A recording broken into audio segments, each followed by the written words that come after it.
Wrestling on weed. Wrestling on weed. Wrestling on weed. Wrestling on weed. Wrestling on weed. Wrestling on weed. Wrestling on weed. Wrestling on weed. Wrestling on weed. Wrestling on weed. Subscribe today. Otherwise, we're gonna have a problem.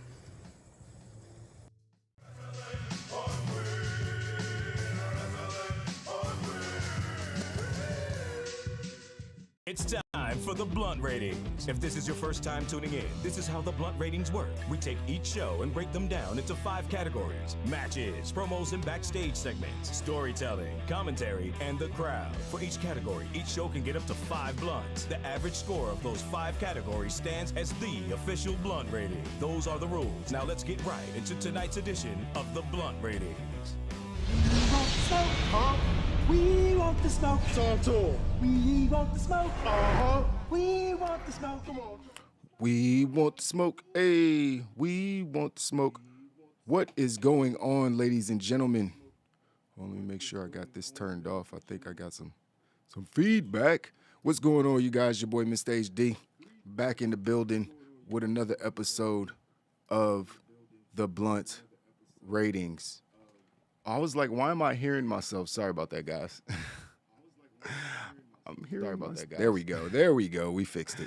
So, yeah, we gonna we fixed it. Get into this episode. Yeah, we gonna why am I hearing myself twice? Yeah, we gonna why am I hearing myself twice? Yeah, we gonna why am I hearing myself twice? Yeah, we gonna I wonder if you guys can hear that. I wonder if you guys can hear that. It's like a crazy echo going on. I don't know if you guys can hear that. I hope you guys can hear that. It's like a crazy echo going on. I don't know if you guys can hear that. I hope you guys can hear that. It's like a crazy echo going on. I'm going to mute that one. There we go. All right, that's much better. I don't know why that's like that. All right, that's much better. Fix it later.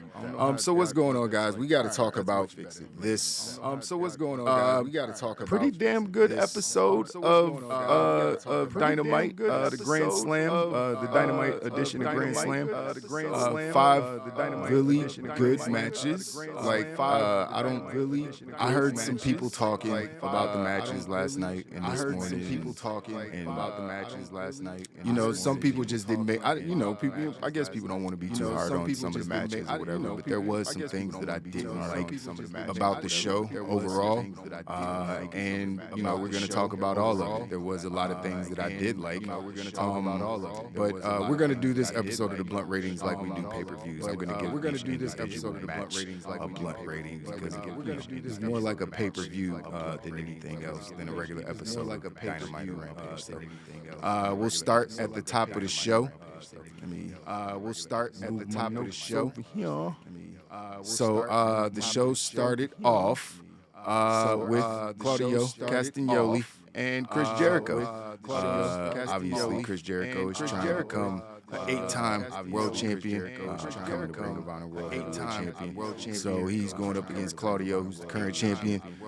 Claudio's held the belt since he got to AEW, but he's held the belt for 3 or 4 months now and done a pretty good job with it. And I think this was a good time for this result, and I think it was the right result. The match started off with the 2 guys getting in the ring, trying to do the Code of Honor handshake. And if you're not familiar with Ring of Honor, that's something they do. They shake hands before the match.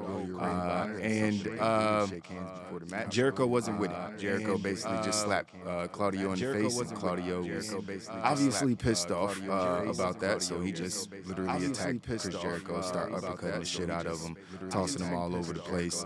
At one point during the match, Chris Jericho hit a beautiful Hurricane Rod. I don't know, how does he pull that shit off, and he's like 57 years old? I know he's not 57, but he's over 50, and he's like still doing shit that I wouldn't imagine most 50-years-olds are able to do. Chris Jericho has had some kind of physical resurgence. I don't know if he on the juice had some kind of physical resurgence. Still, he's doing a great job in the ring. Still, he's doing a great job. Best eras of in-ring performances, if you ask me. Some people might disagree, but I'm enjoying what Chris Jericho is doing. Some people might disagree, but I'm enjoying what Chris Jericho is doing. Yeah, so he was, trying to, cheat during the match. Obviously, he tried to kick Claudio in the balls at one point. Claudio caught his foot, though, and, started working him over a little bit more.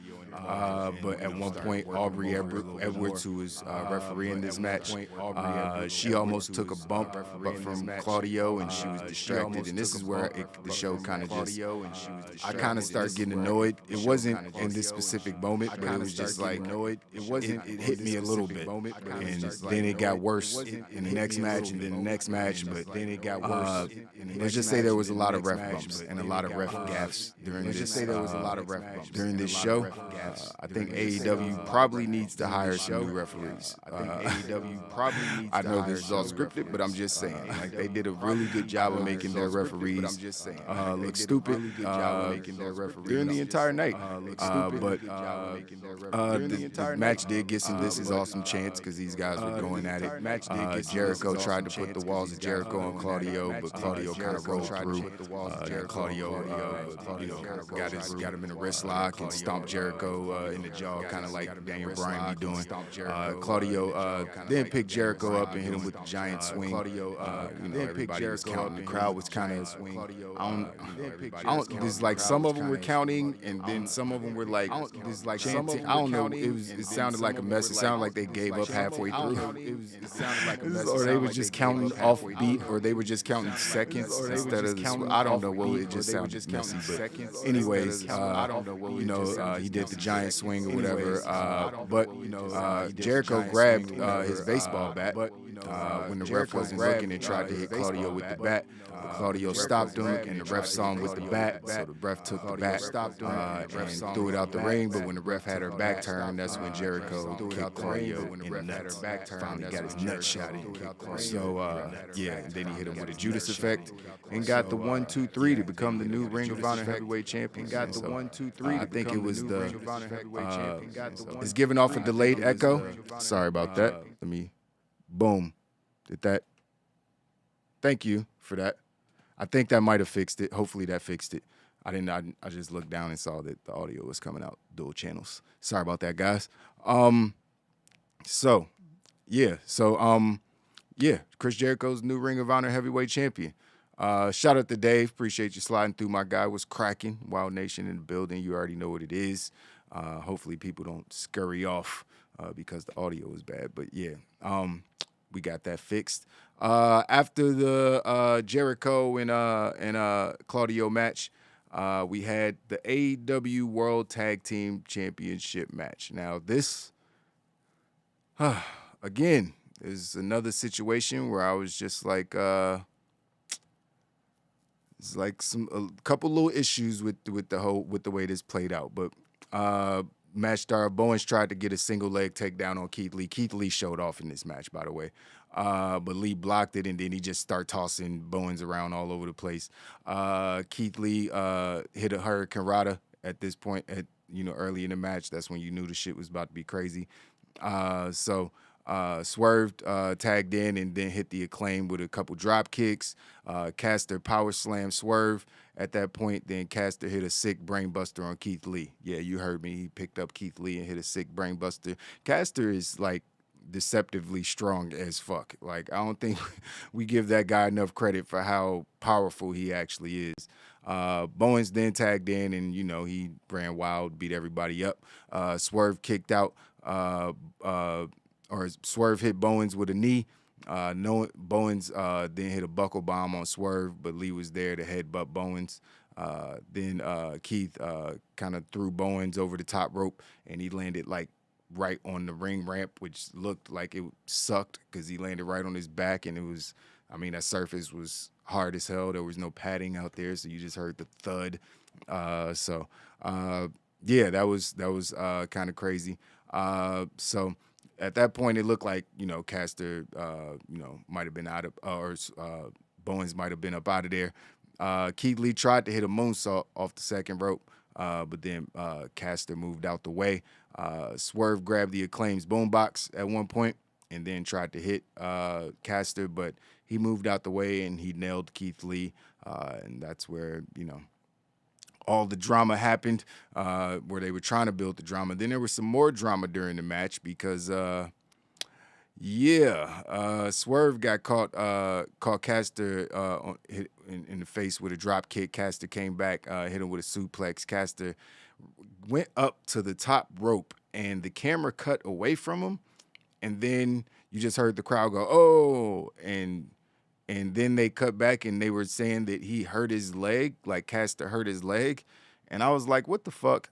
And I just kind of assumed my wrestling knowledge, like I kind of assumed that he just slipped off the top rope because it felt like the match, like the way they were running, it felt like the match was supposed to end right there. Swerve was supposed to hit Keith Lee with the boombox. Acclaim was supposed to take advantage, hit the mic drop, match is over.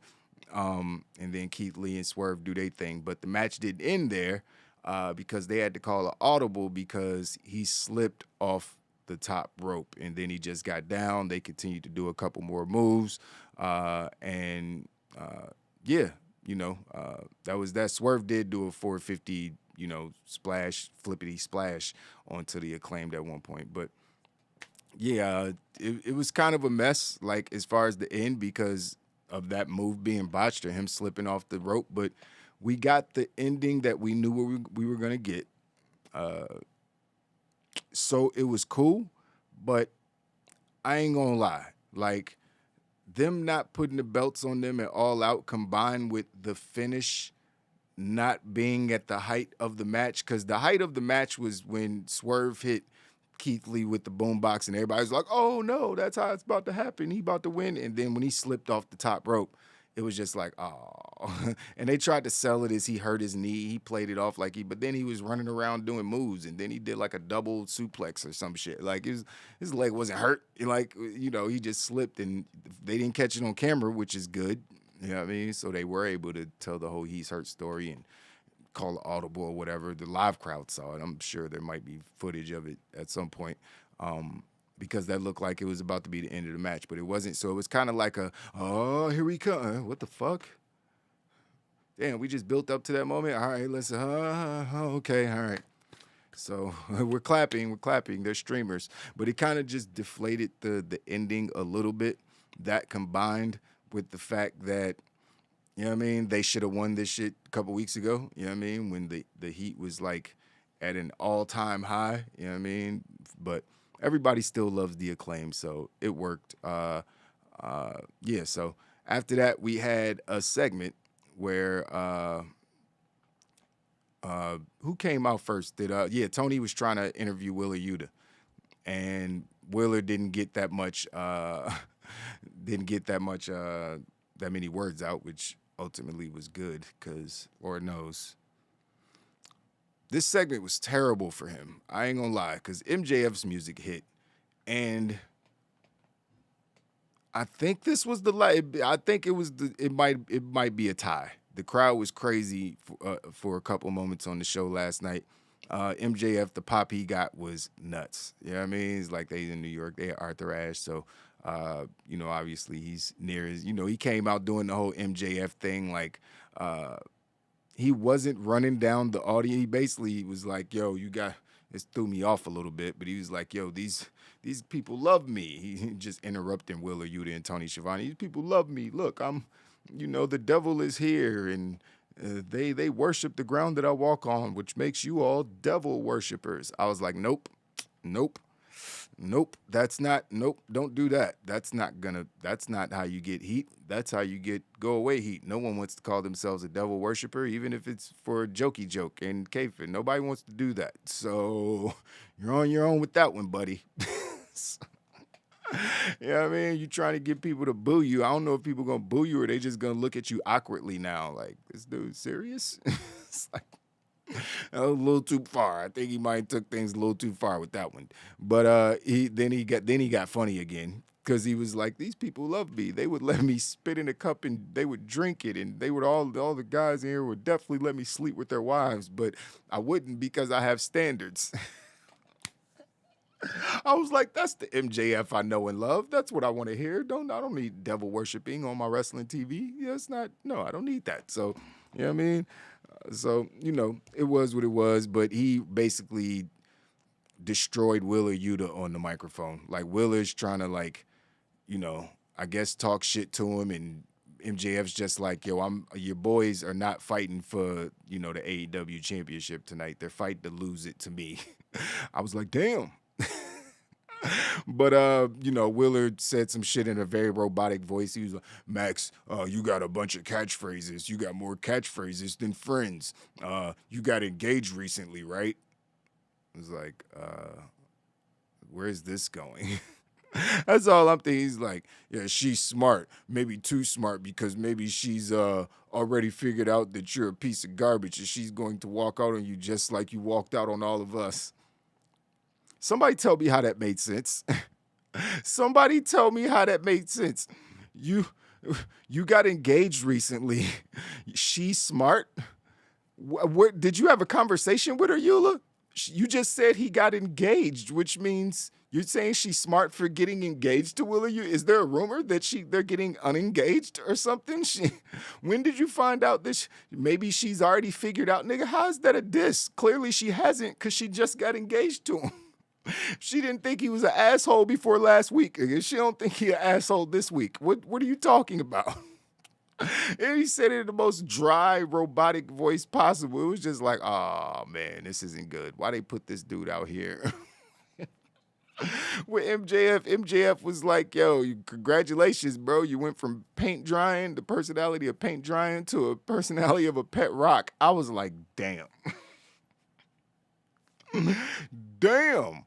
He don't care, man. MJF don't care. He will bury everybody, and he definitely buried the shit out of Willer Yuta. And I don't know if that was a good look, man. I don't know if they should have put Yuta out there and, you know, and just let him, you know, I don't know if whoever wrote those lines for him thought they were good or they were going to work.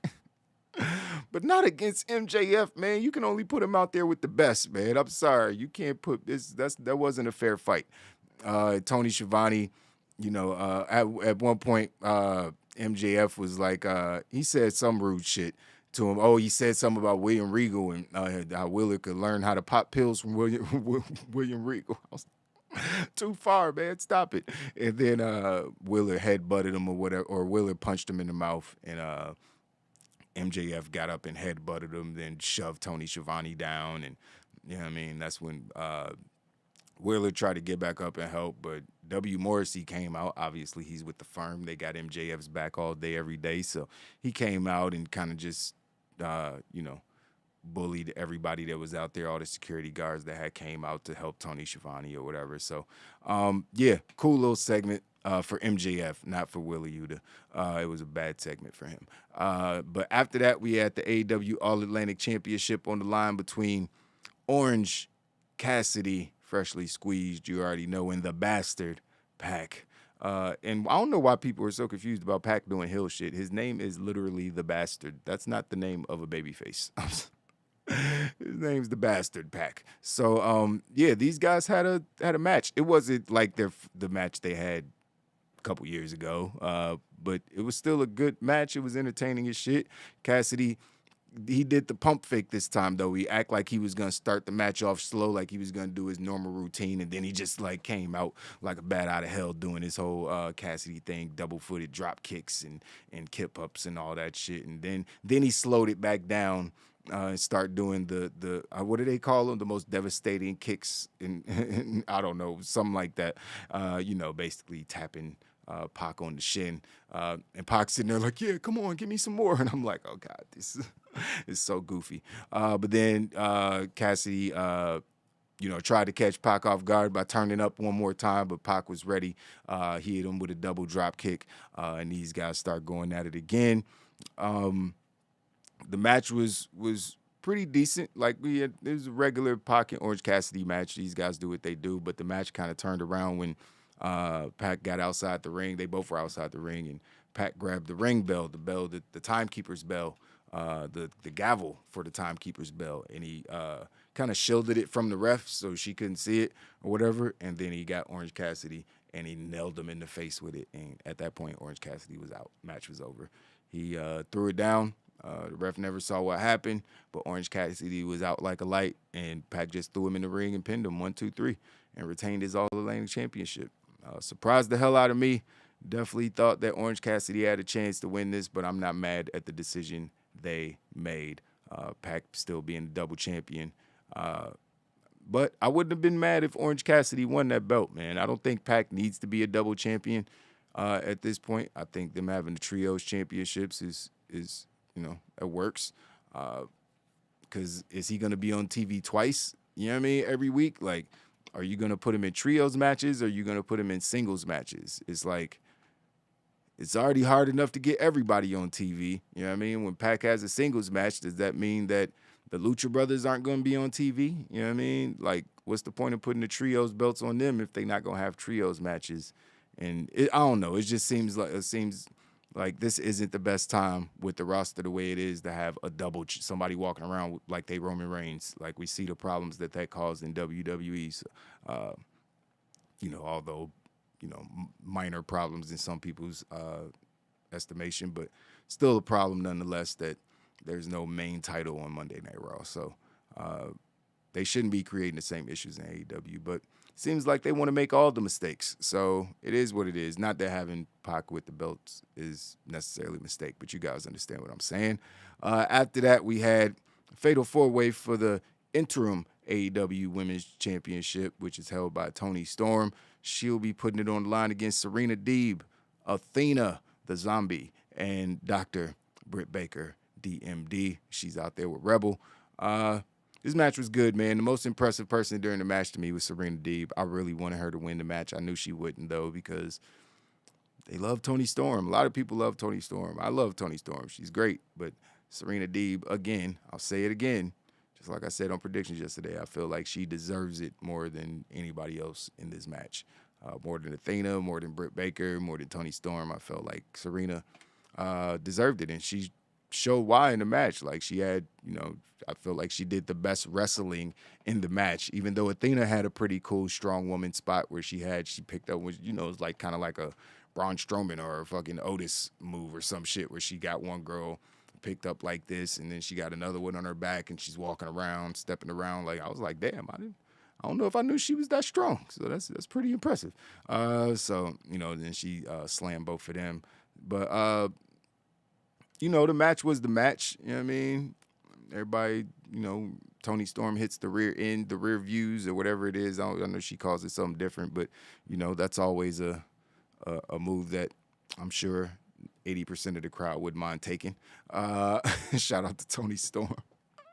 But, it was a match. It was a good match. I don't want to poo-poo on the match. It wasn't nothing crazy, though. You know what I mean? It's like Serena Deeb, like I said, probably was the best wrestling during the match. And, it ended kind of flat.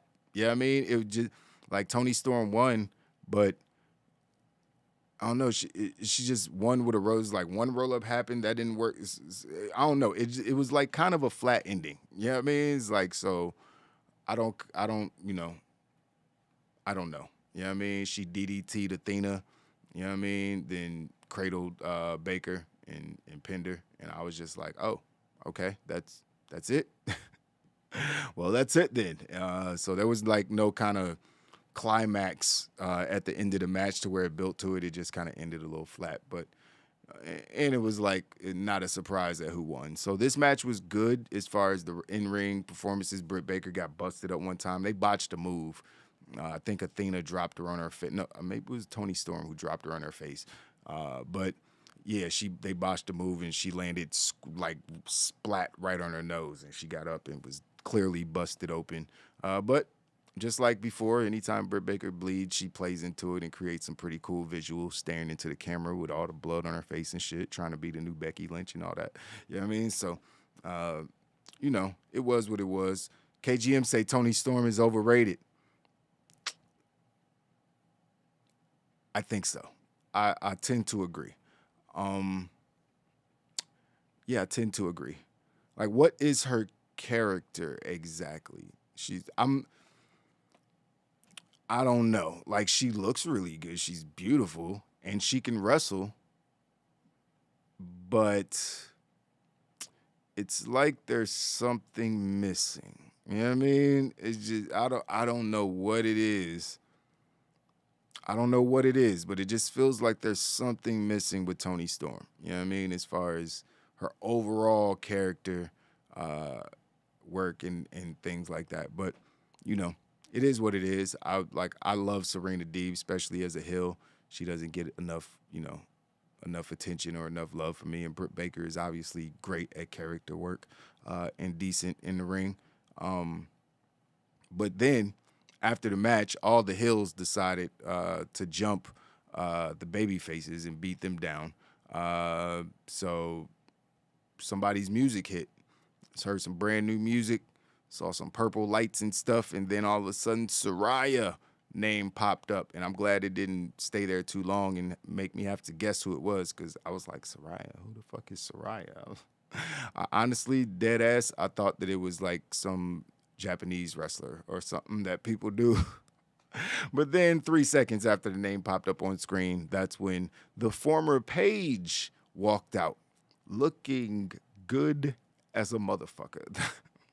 Paige is the most beautiful, pale woman that I've ever seen in my life. Like, she don't have no skin tone. She looks like a sheet of paper, and she's fucking gorgeous. I don't know how she does. It looks like a fucking vampire, but damn, she is fucking fine. I love looking at that woman. And fucking, man, she's a bad one, and she knows it too. She flaunts it a lot on social media. I ain't mad at her for it. It is what it is. But Paige came out, and, she's all elite now. That's why she's on the thumbnail. It's a big deal, man. And I keep calling her Paige because that's how I know her. But Saraya Knight, which is actually her real name. Yeah, she looks like she's in the Addams Family. Exactly. She could be Wednesday from the Addams Family, hands down. I don't know if she ain't get cast for the new one that they're putting on Netflix or wherever they're doing it. But, yeah, she came out and she chased off all the heels, helped the baby faces out, and it's like, this is my reign, same gimmick, same Paige. I mean, one of the leaders of the wrestling that we see nowadays from women in professional wrestling, like Paige. She has a whole movie about her. Like, not many women's wrestlers have a movie that came out in theaters about them. Like, she's clearly one of the landmark women in professional wrestling history. I think she has that locked.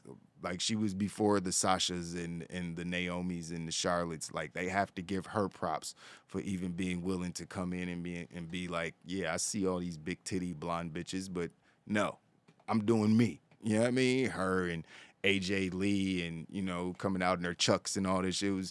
Those were the women that really started the women's revolution and gave, people even made people even care enough to be like, yo, give divas a chance. We see that these women are good, but y'all just aren't giving them a proper chance. So that's when it started. Saraya is responsible for that, partially responsible for that, along with a few others. So got to give her props, man. She's, at this point, she's a legend. Yeah, I mean, I would think that she's a legend. You know what I mean? It's in the wrestling world, she'll be remembered. So good for her. Hopefully her neck is okay, and she doesn't. There's no hiccups with that. We've seen Edge come back and have a pretty damn good second run in WWE after the same injury. Stone Cold came back and wrestled a match at WrestleMania.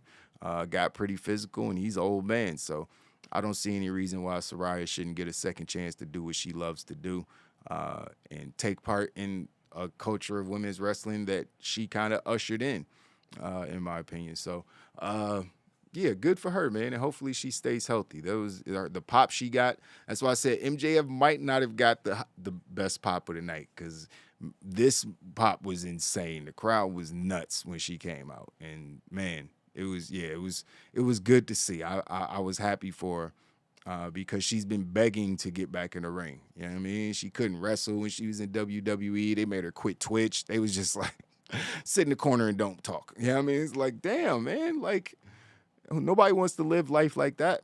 You know what I mean? Especially if you feel like you healthy enough to go and, you know what I mean, stuff like that. So I'm extremely happy for her. Good for Saraya. Hopefully she gets put in a feud with somebody like Britt Baker just off the rip. Like, she's the biggest star women's wrestler in the company immediately already. Like, she's the biggest name that they have. You know what I mean? Hands down. So she has to be injected into it. Fuck all that ranking shit. You know what I mean? Just give her the CM Punk treatment. I don't think she's going to be a fucking backstage pariah like, CM Punk has become. So I don't see any problem with, and I think it'll be good for the women's division because Lord knows Tony needs some excuse to put more attention on the women's division in AEW so they can get more than 10 minutes a show. So maybe this is the secret sauce that they needed. They got a bunch of feuds. She's clearly coming in as a babyface, so they got a bunch of feuds that they can line up. Maybe her and Jamie Hayter, because Jamie Hayter came out and made it look like her and Britt Baker were beefing, and then they just deaded that whole story, which annoyed the shit out of me. Like, I was so annoyed. Jamie Hayter does not need to be second in command to Britt Baker. She came out, that's my best friend. I'm going to stay with her. That's my best friend. Bitch, no, that's whack, man. She cost you a title. Do you not care about the title? Did you just forget it? I mean, I know she apologized and everything, but damn. Like, at least give us something to where I don't know, man. I don't know. I wanted to see them, Britt Baker and Jamie Hayter, go at it, have a match maybe, and then Hayter gets elevated to that next level to where she's on the level to where people want to see her as champion. Because I felt like people wouldn't have been mad if she won it all out. And so, kind of knocking her down a peg, making her, because she's second in command. As long as she's rolling in the crew of Rebel and Britt Baker, she's second in command of Britt Baker because Britt Baker is, she was the biggest women's star that they had before Saraya showed up. So, I don't know, man. That was just kind of disappointing. I really wanted to see Jamie Hayter stay a babyface, you know what I mean, or turn babyface. But it was what it was. That was a good segment seeing Saraya out there. I was happy. So after that, we had the AEW World Heavyweight Championship match, which inspired me to, like, I was trying to write a little video article about pro wrestling now because I have a question, and you guys could let me know if you feel the same way. Is professional wrestling more real now than it ever has been at any point? Now, I know that wrestling is scripted. I'm not a mark. We're not going to do still real to be, damn it. Understand what I'm saying. Are wrestlers going farther than ever before at showing us that the things that they do hurt? Because, like, the last 4, 5, 6 weeks or so, I feel like I've watched like 5, 6, 7 MMA matches in professional wrestling. I mean, Sheamus and Gunther. I mean, Eddie Kingston and who did he fucking fight? Ishii. Was it Ishii that he fought?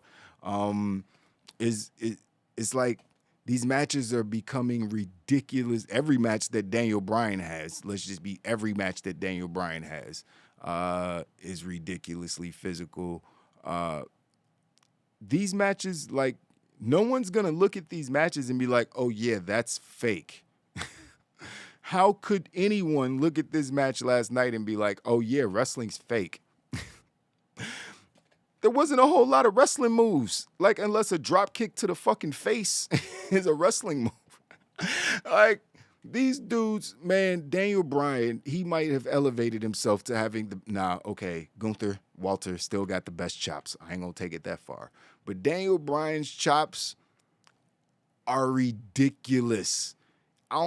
He do the perfect cup, and he just, boy, them shit sounded like gunshots when he was hitting Moxley's chest. And that's basically what the fuck they did for the first however many minutes of the match. Because they clearly weren't getting as much time as they were supposed to get. I'm pretty sure it's because of the Max Caster gaff and them taking up probably an extra 3-4 minutes than they were supposed to get. But whatever. You know what I mean? They still got everything in that I assumed they were trying to get in. But for the first 10, well, damn near for the whole match, really, these dudes just beat the dog shit out of each other. Obviously, they're boys. They're in the Blackpool Combat Club. They shake hands and shit. They friends. But they still savages. So, it's just Daniel Bryan or Moxley with forearm shots, Daniel Bryan with chops, and, Moxley's doing the spot that I hate. Yeah, come on, hit me some more. Like, why? Why are you telling someone to hit you? Does it not hurt? Well, what are you doing? It's just got a long match here. Don't ask for it. But anyway, Mox, you could tell at one point Mox was like, all right, that's enough. Because Brian was beating the shit. Brian, like, beat the dog shit out of Moxley for the whole match. Like, I ain't gonna lie, it was kind of uncomfortable at one point. Like, why is Daniel Bryan? It's John Moxley. Moxley getting in, like, a couple licks, and then Brian just go right back to beating his ass. Like, like he was Brock Lesnar versus fucking, I can't even remember. I'm glad I can't remember his name. When he was in WWE, it was such a bad time, especially that match. But it was like he was getting beat up by Brock Lesnar all over again. But Daniel Bryan was using punches and chops and running drop kicks to the face instead. It was a brutal match, man. Like, they were trying to lock on submissions at one point. Moxley put on the LaBelle lock at one point on Daniel Bryan, and he reversed it, and or he got to the ropes at one point. When he had the LaBelle lock on, these guys just went at it, man. So that's why I'm asking. Like, I feel like wrestlers like Daniel Bryan and John Moxley, they're trying to make us. I mean, it's always been physical. I know it's always been a physical sport. And I mean, stuff like, but it just feels like, I don't know. Am I tripping? Am I tripping for feeling like this is like in a fake sport? I understand, in a fake sport, a totally 100% scripted sport, this feels like the most real it's ever been as far as the wrestling. Like, I know they're protecting each other. I know all this, but you can't protect someone from slapping them in the chest or punching them in the face. You could pull a punch, but it feels like a lot of punches are being pulled less. I mean, ain't nobody getting broken jaws from getting punched in the face, which probably would have happened a lot more if it was a real fight. But I'm just saying, them chops, they're trying to make the loudest sound possible. When Gunther chops somebody, it's no pulling that. You know what I mean? So I'm just like, I don't know. I wouldn't want to do it. I wouldn't want nobody, like, their chest be red. Like, I feel like you give somebody's heart could stop the way they be hitting each other in the chest. I don't know. I like it. I like it. You know what I mean? Because I know it's fake. You know what I mean? So giving me that little extra bit of realism, you know what I mean? Making it, some shit that I wouldn't want to do myself makes these guys feel like extra badasses. But yeah, there was one sick spot where Brian got Moxley outside the ring and suplexed him on the ring apron. That shit was sick. Moxley was getting his ass beat. I don't know how he won this match, honestly, because the refs did get involved. It was just like in every other match last night. The refs didn't fuck up. It was just Moxley just kind of like shook it off. And, you know what I mean? I don't even know how he won because he was literally getting his ass beat the entire match. Like I said, it was uncomfortable. Like, why is Moxley? I know it's Daniel Bryan, but damn, Moxley getting his ass whooped. But after Daniel locked in the cattle mutilation at one point, which is one of my favorite moves. I just like it. Looks cool. Daniel used the elbows on Mox and wore him down some. Then he kicked him in the head with a roundhouse that looked like that could have been it. Then Danielson grabbed his left leg. You know what I mean? The same one that he hurt last week and kind of played into that a little bit. Moxley then hit him with a Death Rider and got a 2 count, which was like, oh shit, he kicked out. But then Danielson, that's when he grabbed Mox's arms and started doing his stomps, the ones that Cesaro stole earlier in the show. But Danielson started doing his face stomps on Mox, just continuing to beat the shit out of Mox. Then he put him in a triangle sleeper. Mox rolled through though, and that's when he put Brian in the LaBelle lock or whatever. Mox got out of it, and then Crush hit him with another Death Rider on the stage, which was crazy. Then he put a rear naked choke on, just choking the shit out of him. Then Danielson, tried to escape, but, Moxley kind of just choked him out, you know what I mean? And, passed out. That was it. So they did, it was cool. You know what I mean? Because, he still looks strong. Daniel Bryan doesn't, he got the pass out finish instead of having to take a 1, 2, 3. Took a couple Death Riders, didn't finish him. So he looks strong in defeat. But I think this was the time that we should have put the belt on Bryan Danielson. Now, I understand Moxley deserves it because he definitely does. He's been an amazing champion. Should have never lost to CM Punk. Honestly, I've said it a dozen times already. He should have never lost to CM Punk with one leg. It didn't make any sense then. Doesn't make any sense today. But he did because CM Punk gotta be the champion, I guess.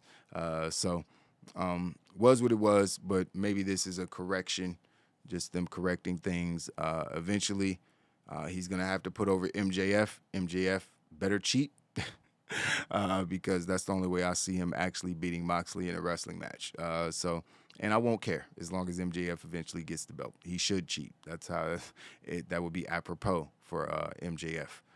In that situation. So he was sitting in the rafters with the poker chip, admiring the match from up high because it's not the Money in the Bank briefcase. I don't think you could just cash it in at any time. I'm not sure. I think there has to be some kind of match made or so. I'm not 100% sure how that fucking casino shit works. But he obviously wasn't about to cash it in because he was up in the rafters watching the match. So I guess that was them telling us to not look for MJF to show up. So that was it, man. We got a banger to end the show. And I guess I'll give each match a blunt rating.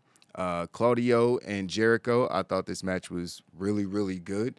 I would give it 3 3/4 blunts. I love Jericho doing that Hurricane Karada. I like Jericho being the heel and breaking all the rules during the match. Didn't mention that JAS came out after he won and they were celebrating, but Daniel Garcia was like, man, you a cheater, man, whatever. I'll give you this weak-ass high five, but you a cheater, dog. That ain't how we do it, ROH. But Jericho don't care. He's happy to cheat to win. So I gave that match 3 3/4. Another good showing by Jericho. Claudio's Claudio. The second match, Swerve and Our Glory versus Swerve Strickland lost the whole blunt because of the botched finish, but was still a really good wrestling match. But after what I saw at All Out, I'm sorry, it was just, that match was 10 times better. I ain't gonna say 10 times better, but that match was way better. Way better. You know what I mean? So it's just like, watching this match was like, yo, these guys are good. Oh, wow, look at Max Caster and how strong he is. But the match a couple weeks ago was like, God damn, these dudes are fucking amazing. I don't know what it was, but that match was just, it was way better. So this one, I gave that match of the night, I think, on that show. And this match was not that. So I would give this match the same as I gave the first match, 3 3/4. Some might disagree. Obviously, I think the right people won in the match, but just a couple weeks too late. But it was what it was. After that, we had, I'll do the All-Atlantic Championship match, which was another good match between Orange Cassidy and Pac. Good wrestling, faulty finish with Pac cheating to win with the ring bell hammer and all that.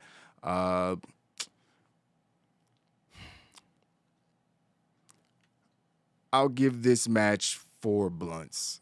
Just because these two are so good at their characters. Everything they do is so sharp.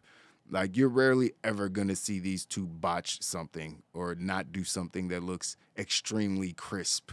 So if I have to rate them just based purely on the wrestling, even the storytelling during the match, because you know how Orange Cassidy is always trying to get in the head of somebody with his antics, I have to give this match 4 blunts. My second favorite match of the night. I can go ahead and comfortably say that. We had the women's Fatal 4-Way. I would give 3 1/4 blunt, 3.25 blunts. Pretty good wrestling match. Serena Deeb had a really good showing. Britt Baker getting busted open was unfortunate, but looked cool. Athena in her strong woman spot was pretty cool, but nothing special here. Not really a surprise at who won. The finish was kind of flat. So it almost felt like that WrestleMania finish with Becky Lynch when she just won out of nowhere. And it was just like, oh, that's the end? That's it? 3. Oh, okay, cool. I guess that's it then. And so I get that match 3 1/4 blunts. And the main event of the night gets 4.5 blunts for me. That shit was a banger. You know what I mean? The main event was a banger. These two beat the dog shit out of each other. It wasn't as good as like Gunther and Sheamus or But, it's probably more in line with Eddie and Ishii and the match they had and a couple other matches that we've seen recently. But these guys just beat the piss out of each other, man. They just literally smacked each other in the face and chest as hard as they could and twisted each other's bones and bodies. And, and Moxley ended it just by choking them out. So it was a really good match between these two. Bryan still hasn't got his win back against Moxley. So at some point, he's going to have to beat Jon Moxley, so I'm assuming we'll be able to get this match again down the line, probably after the Blackpool Combat Club eventually breaks up, whenever that is, hopefully not soon. So, yeah, that's it, man. Those are my blunt ratings for the show. I thought that it was an excellent show, but I felt like there's been better episodes of Dynamite. I heard people saying this was the best episode of Dynamite of the year. I'm like, what? Like, really? I feel like people be prisoner of the moment sometime. Like, damn, man, I feel like last week's episode might have been better than this one. Like, there's definitely been better episodes of Dynamite than what we saw last night. I mean, I get everybody's high on the Saraya appearance and everything. That's definitely cool. But CM Punk showed up at one point. Bryan Danielson, Adam Cole, like, we've had crazy-ass debuts before. I don't think that is the only thing that makes a great show. I think there's been better shows for Dynamite, but this was definitely a good show. Probably right around 4 blunts, 3 3/4 blunts, somewhere around there, if I had to give it an overall blunt rating. But yeah, that's it for today's show, man. I'm going to get up out of here, go be an adult and do all these adult things. Hopefully I can get a couple more videos out today. For you guys to watch and enjoy. Appreciate you guys locked in as always. KG and what's cracking. It was a good show, not the best. Yeah, that's what I'm saying, man. I know I'm not tripping. I was like, it's people out here like, yo, it's the greatest Dynamite all year. I'm like, what? Have y'all been watching the shows? Like, it's definitely not the best episode of Dynamite all year. Like, I've watched episodes of Dynamite where it went off and I was like, oh my God, I love AEW. Thank you, Tony Khan. This shit is. I didn't feel like that last night. Like, I didn't feel like that. It was like, oh, that was good. It was a good show. You know what I mean? Good wrestling. It was, but it wasn't like, oh my God, this is so great. You know what I mean? It's like, so I don't get that, why people are feeling like that about the show, but it was a decent show, man. You know what I mean? 2 really good matches. That Botch and the Acclaim match was kind of weird. It's just kind of, a couple of the matches ended really flat. The tag match and the women's match just kind of ended really flat. For whatever reasons, and a lot of refs were just fucking up and missing shit and looking stupid and taking dumbass bumps and looking inept. And how did you get a referee position if you're so, fucking stupid and can't, referee a match, basically? So there was a couple things I didn't like about it, but overall it was a pretty good show, man. Dynamite is pretty consistent. Apparently, they had a backstage meeting before the show, boosting morale once again. I think once you remove the cancers, I think then you allow for stuff like that to happen. You allow for better morale to be around. You allow for people to be in a better mood. You open up a couple more spots for people to be on TV. You know what I mean? But, I think it's good that the rumors coming out of, backstage from AEW are more positive this week than the utter chaos that we were experiencing for 2-3 weeks before that. So good for them. Good show. Another good show. They did $1 million at the gate. That's crazy for an episode of TV. You know what I mean? It's like pay-per-view gate. So they crushed it. The crowd looked packed, probably like 15,000 people in there or some shit. So good for them, man. Good for AEW getting back on their feet after all the nonsense. People, possibly I think even myself at one point, maybe predicting their demise. But I think Tony Khan made the right decision getting rid of the things that could have brought them down. Now, there's rumors now that CM Punk, his contract might be getting bought out. So if there's more reports on that, we'll definitely be coming on with the news if something breaks about that, because that would be one of the biggest news stories of the year. You know what I mean? Like the fallout from the media scrum ending with CM Punk CM Punk's contract being bought out, because I think at that point he would be officially done with professional wrestling. So, yeah, we'll see what happens, man. Russ was cracking. KGM, thanks for coming through. Dave, appreciate you. Will was cracking, my guy. Was that Tony Khan last night or was that Vince McMahon? Because that ending was trash. Yeah, I mean, yeah. You know, it was what it was. Not the ending of the main event. I think he was talking about the other match. But, yeah, there was a couple little boo-boo endings, little matches ending flat. But can't be perfect, I guess. It was a decent show. AEW, I'm just happy they're, getting things back on ball. You know what I mean? So good for them. But that's it, guys. Appreciate you locking in as always. Make sure you like the video if you haven't already, man, so it can go out to the algorithm and people can watch this later. Appreciate you guys, man. And yeah, I'll see you in a little bit. Deuces.